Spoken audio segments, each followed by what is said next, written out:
Ayan. Okay, so doon po sa ating mga taga-subaybay ng ating programang Manibela ng Masa on the Go, no?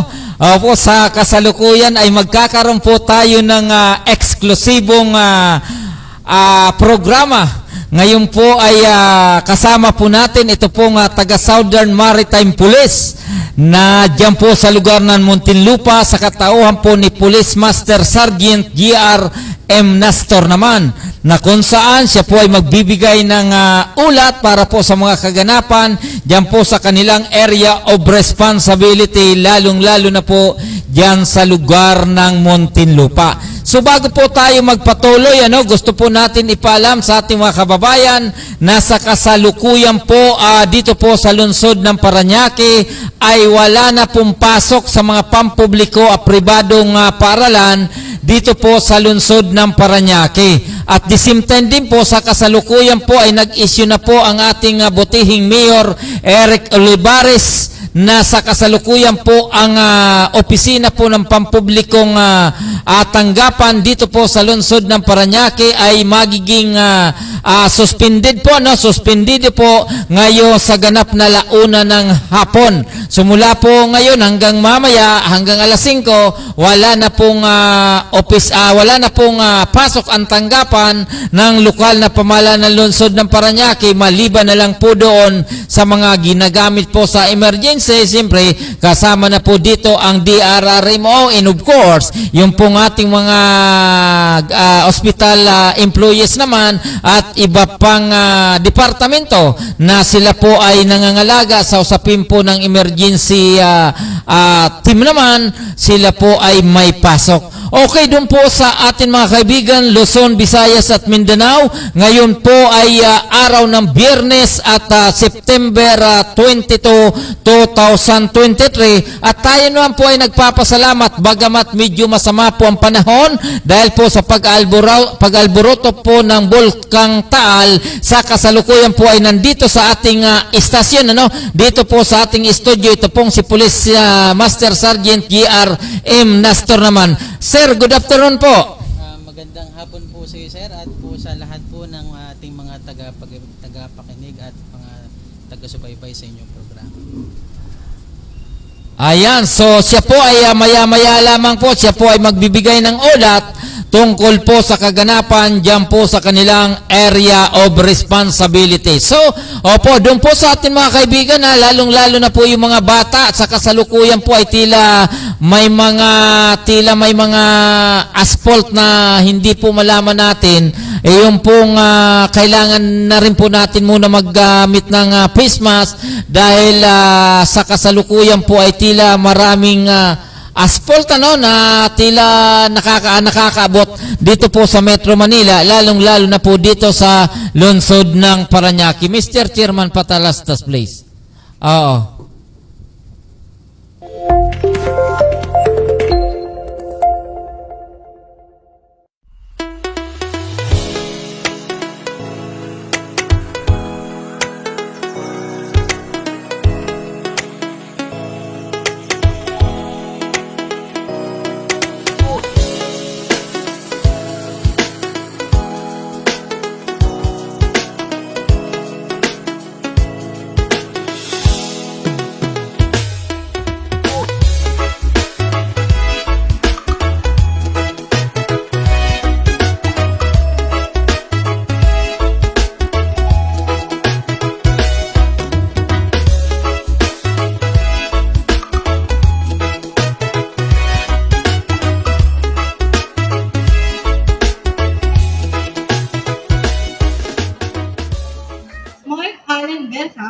To deliver his message of support.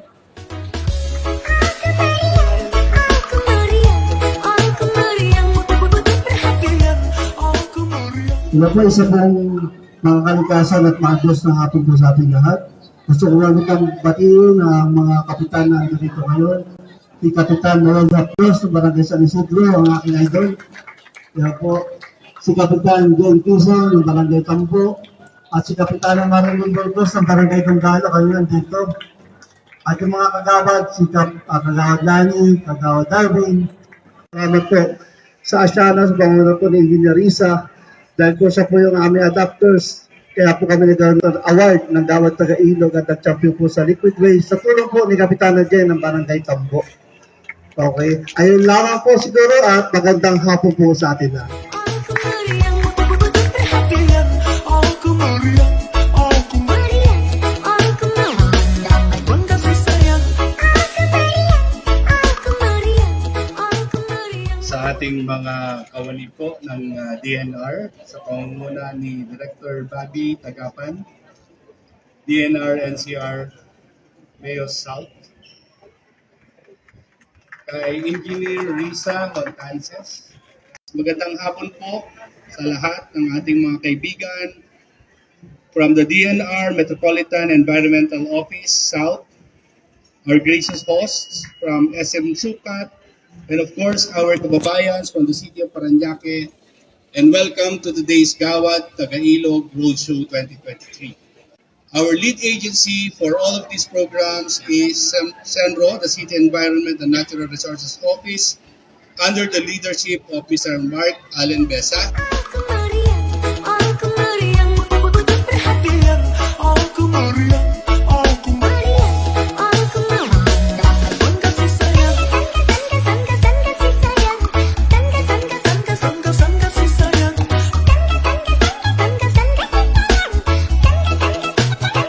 kasih sayang.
Aku meriang, betul-betul perhatian. Aku meriang, aku meriang, aku meriang. Bangga kasih sayang.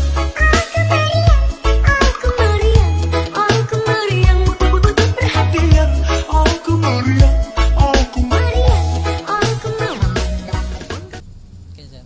Ayan. So okay, tayo po ay muling babalik at magbibigay na po ang ulat ang ating kasama na si Police Master Sergeant GR M. Nestor Goser. Hello sir, magandang hapon po. Inulit ko po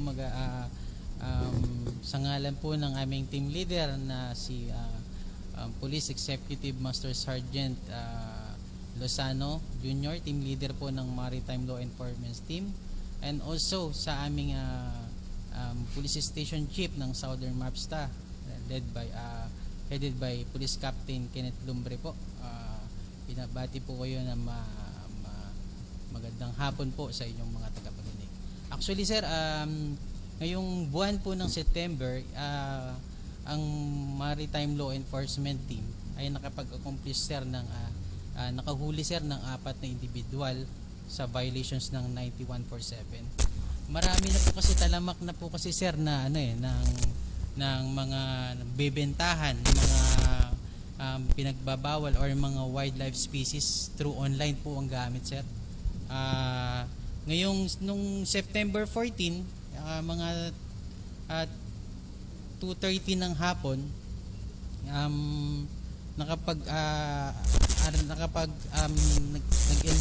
kami ng entrapment operations laban sa isang individual na nagngangalan Ron po. Okay. Ang operation po namin ang base po sa intelligence operations na gathered po ng ating member ng Maritime Law Enforcement Team also. And based doon po sir, nagkasa po kami ng entrapment operations through chat po.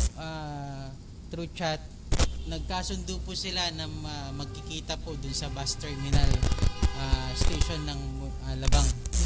So doon po sir, nakumpiska po sa suspect yung 4 na tarantula. Tapos po sir, pagkatapos po na nakuha yung tarantula sir, dinala po namin, turn over po namin sa DNR. And also yung suspect nasa pangangalaga pa rin ng Maritime Law Enforcement Team. At may kinakaharap po siya ng kaso na violations of Section 27 para paragraph E and F of Republic Act 9147 po. Lahat po sir na nahuli namin, ang lagi po nilang rason sir is hindi daw nila alam yung batas na po yun. So yung violation na po yun sir. Noong September 18 ulit sir, nagkaroon ulit sir kami ng entrapment operation. Same procedure po din sir.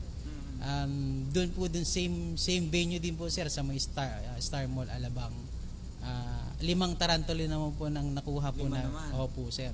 5 tarantula naman po in the name of Wilben pala sir sa yung nakuha naman namin ng mga alas 11 ng hapon sir.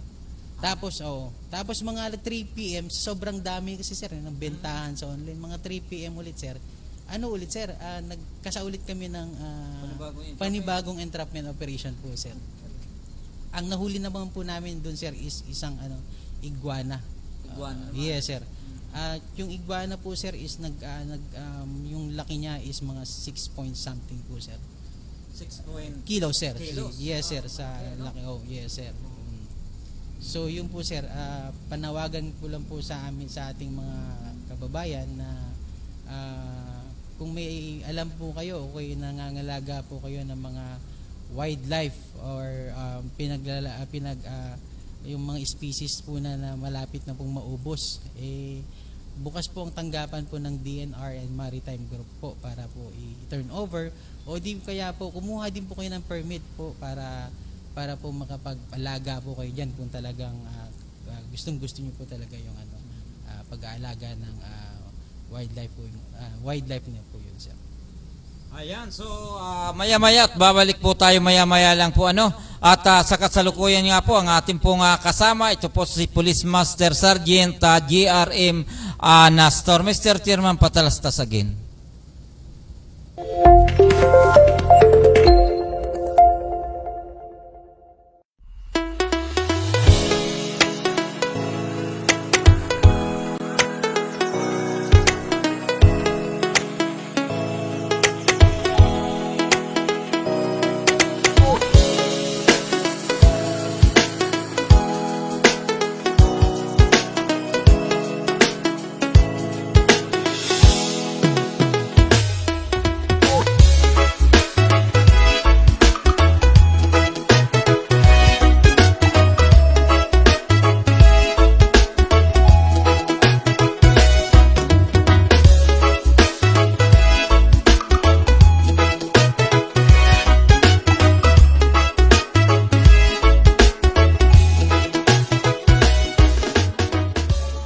Mark Allen Besa to deliver his message of support.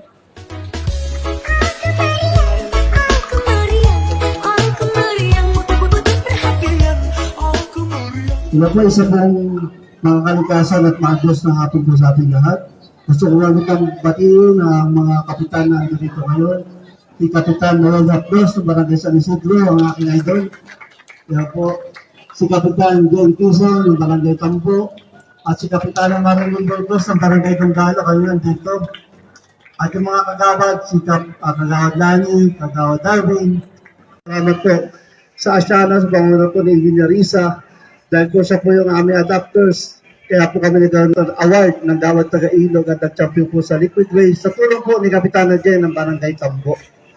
Okay. Ayun lamang po siguro at magandang hapon po sa atin na.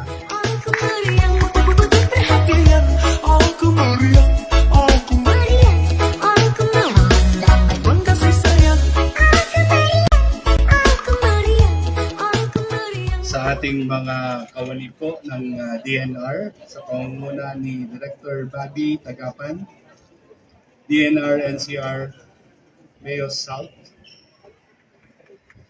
kay Engineer Risa Montances, Magandang hapon po sa lahat ng ating mga kaibigan from the DNR Metropolitan Environmental Office South, our gracious hosts from SM Sukat, and of course our kababayans from the city of Parañaque, and welcome to today's Gawad Tagailog Roadshow 2023. Our lead agency for all of these programs is CENRO, the City Environment and Natural Resources Office, under the leadership of Mr. Mark Allen Besa. Aku meriang, aku meriang, perhatian, aku meriang, aku meriang, aku meriang. Sangka kasih sayang, sangka kasih sayang, sangka kasih sayang,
Okay.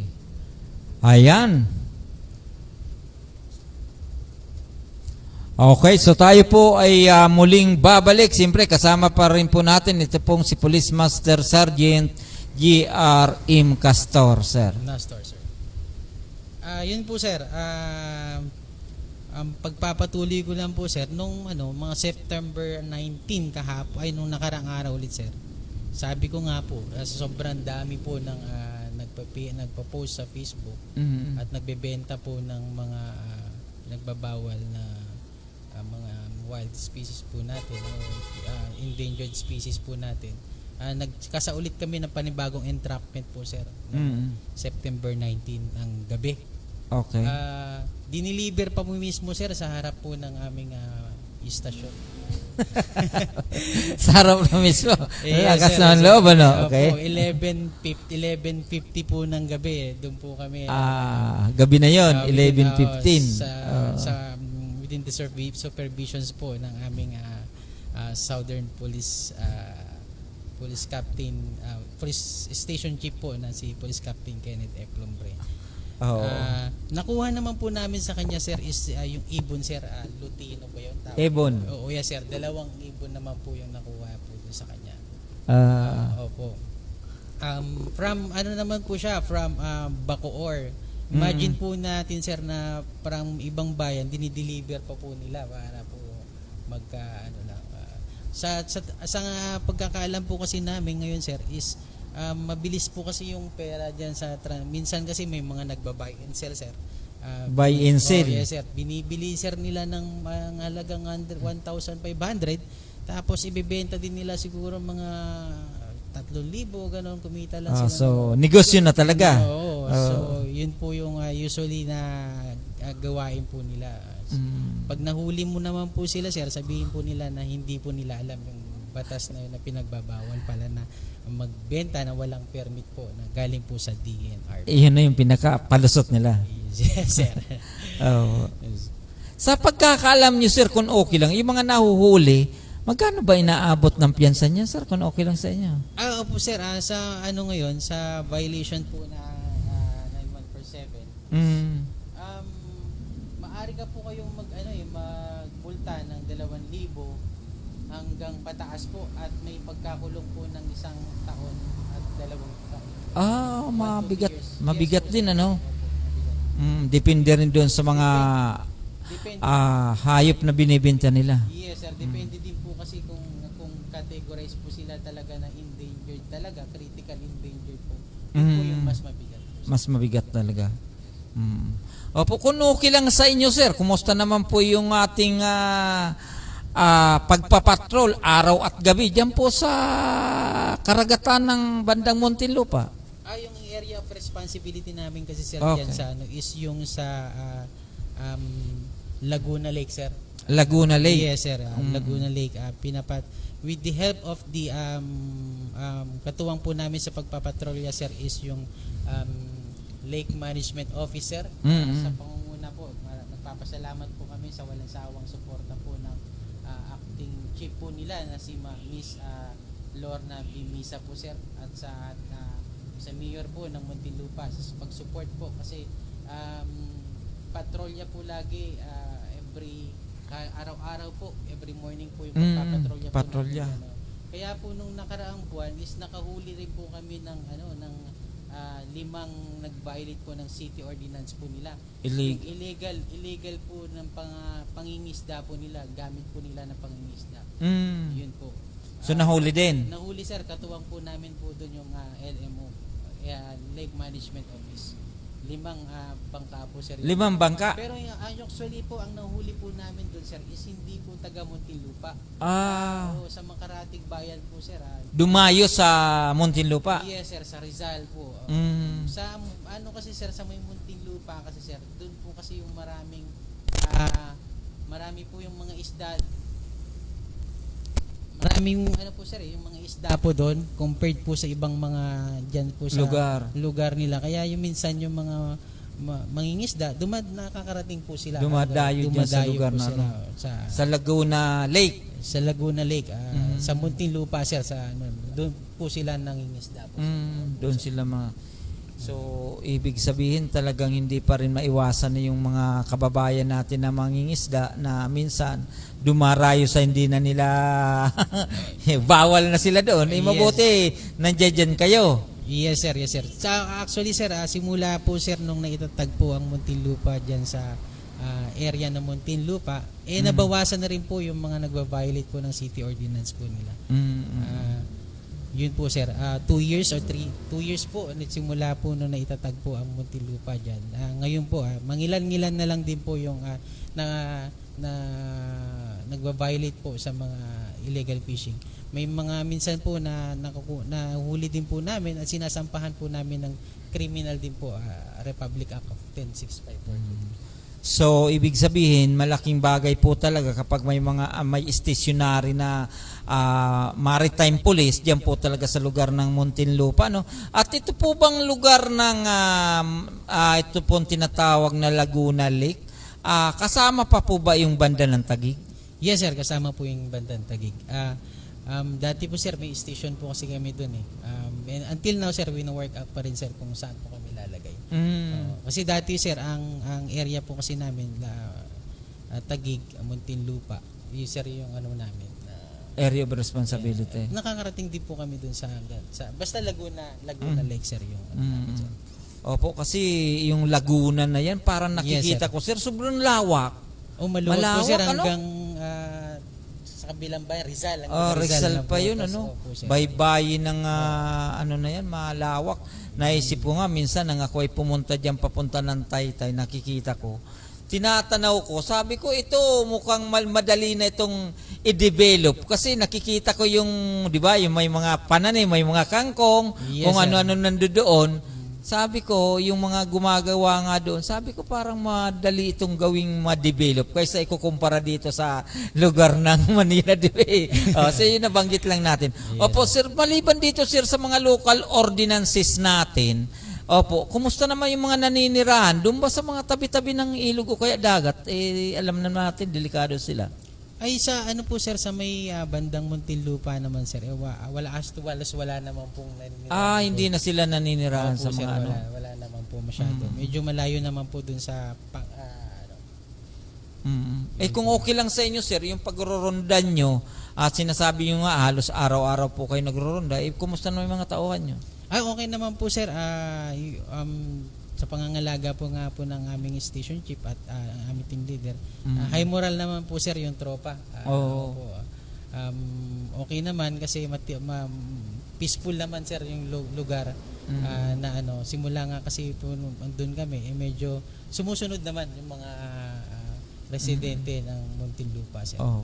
Kumusta naman po yung mga, sabihin po natin, yung mga bantay dagat na parang isa rin yun sa nagiging ka-counterpart nyo kung sakaling may tinatawag na upland linis o ano? Yes sir, actually sir, nung nakaraang lang po, ang Southern MARPSTA, nakipag-join po kami dun sa ICC, yung International Coastal Cleanup. Sir, Tama.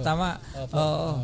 Diyan po sa Taguig sir, nakipag din po sa kami. Taguig nyo yun, ano? Yes sir, Taguig at saka sa Soler at saka sa Okada, nakipag-join din po kami diyan together with the different agencies, mga BFP at sa lahat po ng mga DNR, lahat po ng iba't ibang mga ahensya po ng ating gobyerno sir.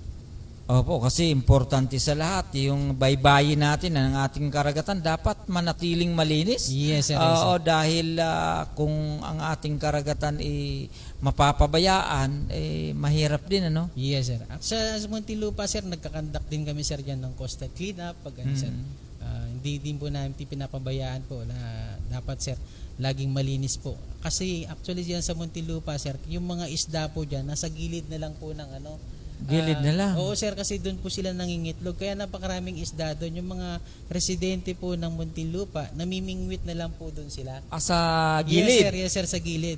Swerte naman ng mga taga Muntinlupa. Ibig sabihin, malinis na yung ano. Natutuwa nga po kami kasi doon lang po sila sa gilid namimingwit. Kaya nga po sabi namin sa bakit kaya sa ibang mga pag may mga nahuli namin ng mga ibang mga buti pa dito sir is may mga isda dyan na sabi namin medyo maigpit kasi na pinapatupad ng ordinansa dito sa Muntinlupa ang mga pinagbabawal na illegal na pagkuha ng mga isda. Opo, kung okay lang sa inyo sir, kumusta naman ang suporta ng LGU o Local Government Unit sa pamuno ni Mayor Biason? Yun nga po sir, laking pasasalamat po namin sir kay Mayor Biason at sinusuportahan niya po yung PNP Maritime Group. Pinapahiram niya po yung mga patrol boat, pag si Ma'am Lorna Misa, yung head po ng LMO, pag nag-ooperate po kami, nag-joint po kami sir together with the LMO. Kasi minsan yung may din po kami sir, may PCC din po kami, Police Coastal Craft din po, ginagamit din po. Pag hindi available o kaya non-serviceable yung PCC po namin, yung patrol boat naman pa ng LMO po ang ginagamit namin. Kaya po nagpapasalamat po kami sa kay Mayor ng Muntinlupa at si Sir Biason, Mayor Biason po na sa pagsuporta po ng PNP Maritime Group po dyan po sa bayanan ng Muntinlupa sir.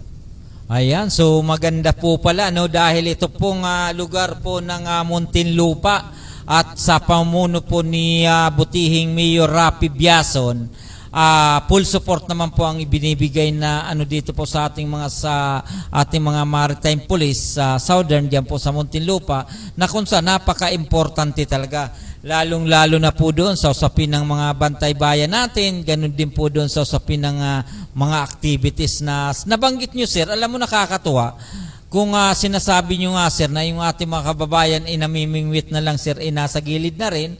So malaking palatandaan po yun sir na ang ating karagatan applicable pa doon sa mga lamang dagat na tila magandang kanilang pamumuhay. O sabihin natin na magandang lugar dahil tinitirahan ng mga isda sa gilid na lang, ano? Yes sir, yes sir. Actually, doon po kasi di sila nangingitlog daw sa nangingitlog sila sa mababaw, tapos pag medyo malalaki na gumigit na po sila doon sa siguro isa din yan sa dahilan kaya dinarayo ng ibang mga taga-ibang lugar na nangingisda dyan. Yes sir, kasi hindi sila nabubulabog po dyan sa Muntinlupa yung mga isda Paggabi nga po, natutuwa po kami pag tinitignan po natin ang kapal-kapal po ng mga isda po dun sa gilid. Abo, maganda yan talaga naman the best yan Yes, sir. So sana Sana all dahil dito dito sa ibang lugar kasi halos dito sa ibang lugar halos wala na mahuli. Diyan pala sa Muntinlupa ay malapit ng madali nang makahuli kahit namimingwit pa lang at least nakakahuli na. Siguro sir baka may iba pa po kayong pandagdag. Idagdag ko lang po sir yung preparation po natin ng ngayong upcoming barangay at Sangguniang Kabataan eleksyon. Tama. 2023 po na sa pamumuno po ng aming station chief na si Police Kenneth F. Lumbre inaayos na po namin yung deployment plan po namin. Nakalatag na po kami ng deployment plan kung saan po dideploy po yung mga personnel po natin. And in relation po that, nakipag-coordinate na rin po kami sa mga COMELEC para kung ano pong may tutulong po ng PNP Maritime Group para sa ikabubuti at kapapayapa po ng ngayong barangay at Sangguniang Kabataang elections. And also sa amin pong sa personnel po ng Muntinlupa sir, baka madedeploy po kami diyan po sa may barangay elementary school po. Diyan po sa may Muntinlupa. And to the rest, magde-deploy din po sila ng high-speed tactical watercraft po sir, diyan po sa Manila Bay. And sa Bulungan din po sir, dyan po din po yung isang deployment po namin sir. So maganda po pala dahil sa ngayon pinaghahandaan nyo rin po yung barangay Sangguniang Kabataan eleksyon na kung saan kanina sir, bali nagkaroon po ng event dyan po sa lugar ng City Hall sa Parañaque tungkol nga po dito sa usapin ng peace covenant doon sa mga nagkakandidato na kung saan nagkaroon po sila ng orientation, nagkaroon po ng open forum para mapag-usapan yung mga dapat gawin, ganun din po yung mga hindi dapat gawin, lalo na sa usapin na during campaign period. So, batid po natin sir na sabi nga po nila, itong barangay at Sangguniang Kabataan, talagang challenge po ito doon po sa atin mga men in uniform. Dahil sabi nga po nila mas mainit daw ang labanan pag-usapin ng barangay at Sangguniang Kabataan eleksyon. Sabi nga po nila magkakamag-anak po kasi yan kaya po medyo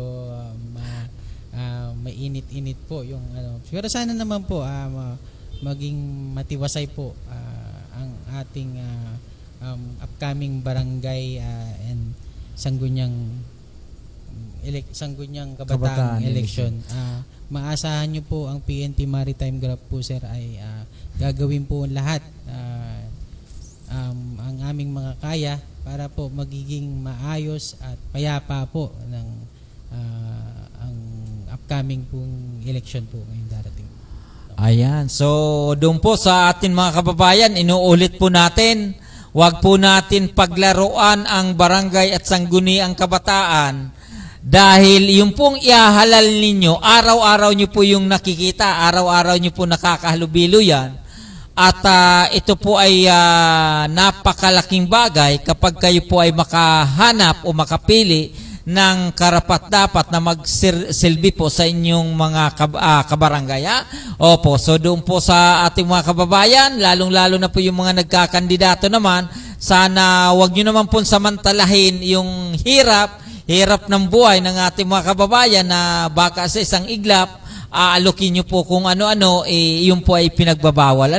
Sana iwasan nyo po yan dahil sa kasalukuyan ang ating pong COMELEC Commissioner naman na ito pong si COMELEC Commissioner Garcia ay tila mahigpit doon po sa usapin ng election code na talagang kung kapag bawal, dapat bawal. At maliban pa po dyan, ang ating nga po mga kapulisan, kasama na po itong Maritime Police, ay isa rin sa mga nagmamatyag para ipatupad yung dapat na gawin. Lalong-lalo na pala sir, sa usapin ng election ban, gun ban pala. Yes sir, nagsimula na po ang ating gun ban sir. Nagbabawal na po ang pagbitbit ng mga baril sir. Okay. Tama. Okay, doon po sa ating mga kaibigan, ang oras po natin ay ganap na pong anong oras na? 2:26 ng gabi at ito pong ating kasama ay talaga naman at magbibigay na po ng kanyang pagbati sa ating mga kasamahan dito po sa studio, ganun din po sa kanyang mga superior naman, sir. Sa pagkakataong ito, maraming salamat, sir, at sa yung programa, sir, at naiyan lahat po namin ang aming accomplishment po. And also sa ngalan po ng aming station chief na si Police Captain Dumbre, and also my team leader po na si PEMS Benito Lozano po. Pinapahatid niya po ang aming taos-pusong pasasalamat po sa ating mga kababayan. Na maasahan niyo po ang PNP Maritime Group, andyan po lang lagi, katuwang po ninyo sa pasasaayos at kapayapaan po ng ating bansa. Maraming salamat po. Ayan, so maraming salamat, sir. Police Major Sergeant J.R.M. Nastor. Master Sergeant. Master Sergeant, Master Sergeant J.R.M. Nastor. Siya po ay ating nakasama ngayong hapon, at tayo po ay bumpuso nagpapasalamat sa pamunuan ng Southern Maritime Police, sa panguna po nitong si Police Captain Kenneth Lombre, no? Yes, okay, so maraming salamat po sa inyo. At ganoon din po, sa inuulit po natin, ngayong hapon wala na pong pasok ang pamahalaan lungsod ng Parañaque dahil nga po doon sa usapin ng pag-aalboroto ng Bulkang Taal. At ganoon din po, ngayon ay September 22, 2023, Biyernes. Maraming salamat po sa inyong lahat. God bless us all. Thank you po. Thank you.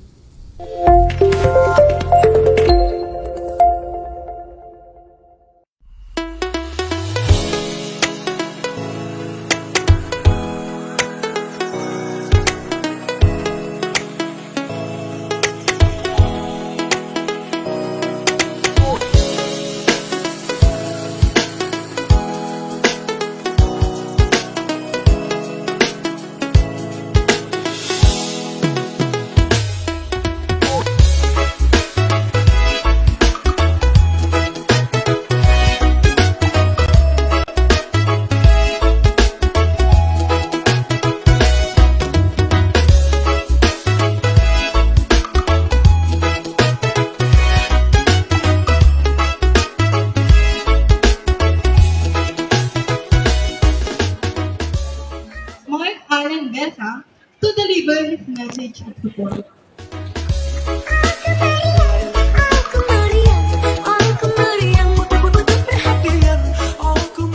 Ito po isa pong mga kalikasan at maagos na hapon po sa ating lahat.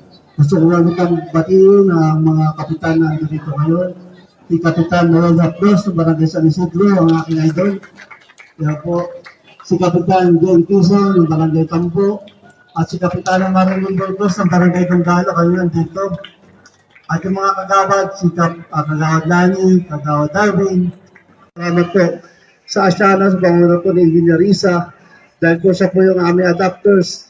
Kaya po kami nagkaroon ng award ng Dawat Taga-Ilog at nag-champion po sa Liquid Race sa tulong po ni Kapitana Jen ng Barangay Tambo. Okay, ayun lamang po siguro, at magandang hapon po sa atin na.